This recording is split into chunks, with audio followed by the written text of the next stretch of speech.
Je rappelle que dans le chapitre 7, Sibylle et Léo étaient en train de s'embrasser dans la salle d'art.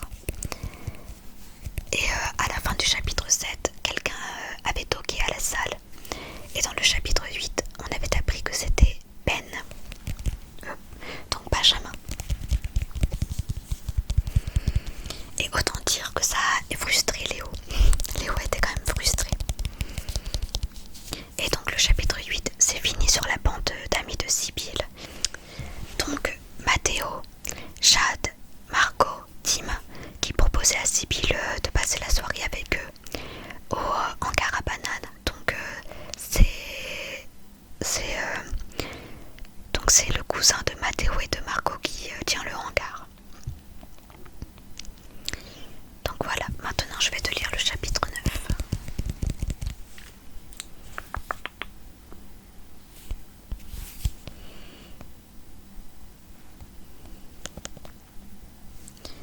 Si ça veut.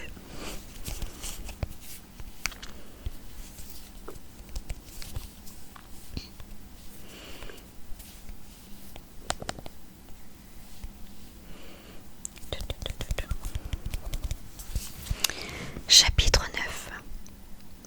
La maison de Si n'était qu'à quelques minutes de marche du lycée. La jeune fille tapa le code sur le petit boîtier collé à un grand portail en alu blanc. Le portique s'ouvrit lentement après une sonnerie de sécurité. Si fouilla dans son sac et trouva un chewing-gum mentholé. Elle glissa le bonbon dans sa bouche et commença à mâcher. Sibylle traversa le grand jardin qui entourait la maison bourgeoise que ses parents venaient d'acheter. Dans la pénombre, le jardin était éclairé par quelques lampadaires solaires. Un petit tas de feuilles desséchées se trouvait près des marches de la terrasse. Sibylle vérifia son haleine avant de franchir la porte d'entrée. Elle poussa la poignée à tête de lion et entra dans la bâtisse haussmannienne. Elle déposa son sac sur la première marche des escaliers et retira ses chaussures inconfortables. Si traversa le vaste hall qui distribuait l'ensemble des pièces du rez-de-chaussée. La jeune fille avait encore du mal à se repérer dans cette grande maison de plus de 300 mètres carrés. Une nuit, alors qu'elle cherchait la cuisine pour se servir un verre d'eau, Si se perdit pendant de longues minutes et atterrit dans le cellier à vin. Mais ce soir, Si n'était pas pressée. Elle devait d'ailleurs prendre au maximum son temps pour ne pas patienter jusqu'à 10 heures. Elle s'attarda donc à observer les moulures au plafond, à étudier la complexité de la ferronnerie du garde-corps des escaliers. Si pénétra dans la cuisine. Les plans de travail en marbre blanc illuminaient la pièce ouverte sur la véranda. De majestueuses vitrines exposaient une vaisselle précieuse et une magnifique table arborait un linge de maison raffiné. Un somptueux bouquet de dahlias orange et jaune ornait le centre de la table et son parfum enivrait la pièce. La cuisine respirait le calme. Sibylle se servit un verre de limonade et fut heurtée par tout ce calme. La maison était trop silencieuse. L'adolescente vit alors un trench de femme posé sur l'un des 6 tabourets du bar. Un trousseau de clés et un boîtier de lunettes sur l'assise. Sibylle attrapa son verre et partit chercher sa mère. Elle passa dans la salle à manger, puis dans le bureau, mais ne vit personne. Lorsqu'elle entra dans la bibliothèque, elle entendit la voix d'une femme. Des grognements répétés provenaient du salon. Le pouls de Si s'accéléra et elle s'agrippa encore plus fort à son verre. Allait-elle encore être le témoin d'une scène qu'elle aurait préféré ignorer? Elle avala son bonbon et toussa d'embarras. Si posa sa main tremblante sur la porte de bois et la poussa discrètement. Il était certain qu'elle ne s'attendait pas à voir cette chose improbable. Sibylle découvrit Martine au beau milieu d'un match de tennis virtuel. Martine avait été engagée 2 semaines plus tôt par les parents de Sibylle. Chargée du ménage et du bon fonctionnement de la maison, la quinquagénaire se battait de toutes ses forces contre un jeu vidéo sportif. Ses gémissements, tantôt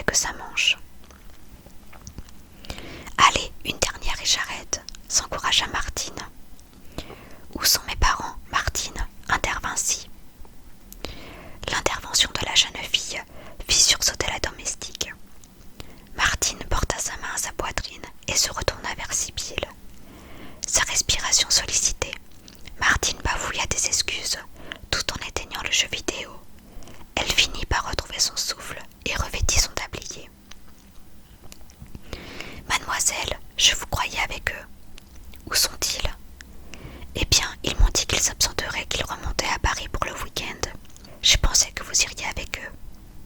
C'était ainsi. Les parents de Si se comportaient souvent comme un couple de jeunes mariés, oubliant qu'ils avaient une fille.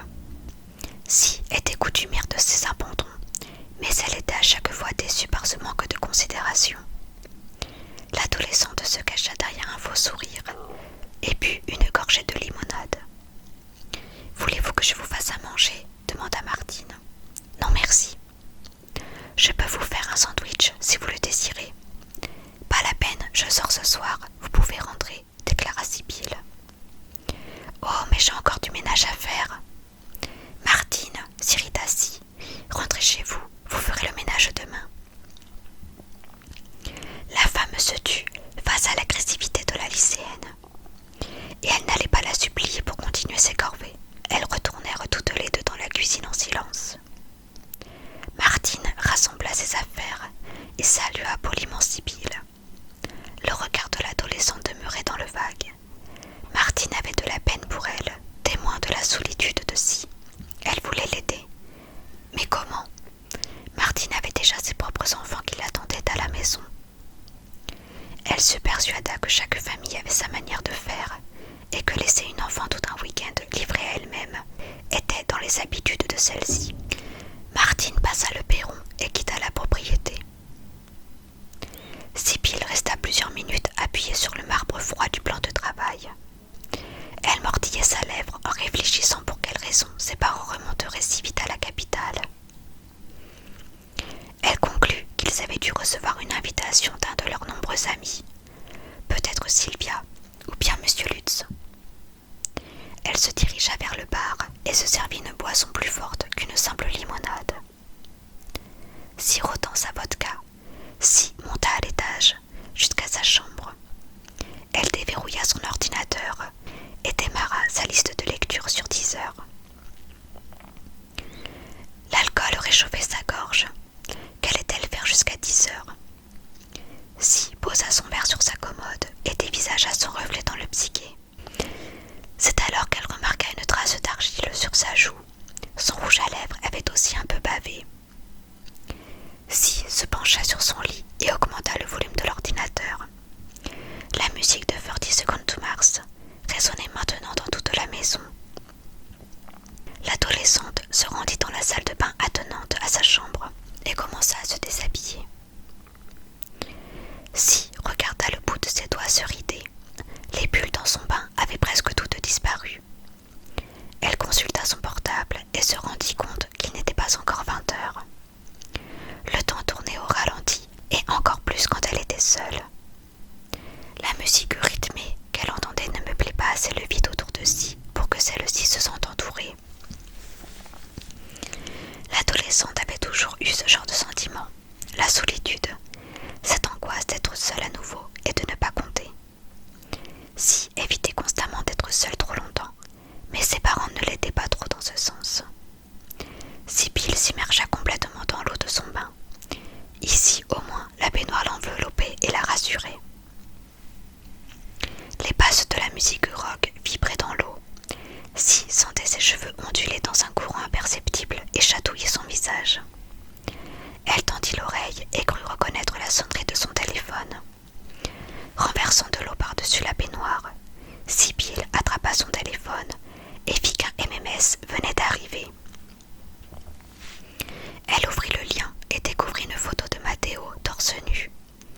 Il tenait un ballon de volley sur son épaule et son short de sport tombait à la frontière de son pubis. Le regard de son camarade démontrait des intentions de séduction et cela fit doucement rire Si. La mélancolie évaporée, Si activa son appareil photo et souleva ses jambes hors de l'eau. Elle posa ses pieds sur le robinet en face d'elle et photographia ses longues jambes mouillées. L'eau flirtait avec le haut de ses cuisses, juste assez pour que le cliché stimule l'imagination de Matteo. Elle envoya la photo à son ami et sortit de la baignoire.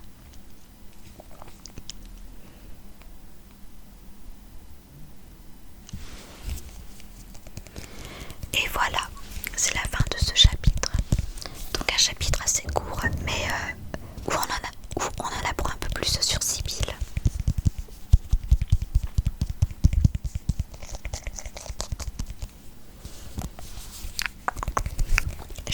cette lecture aura réussi à te détendre et à te relaxer.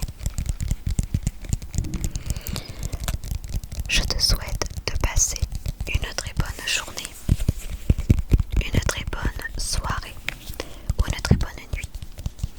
Et je te dis à bientôt pour la lecture du chapitre 4 de Twilight de Stephenie Meyer.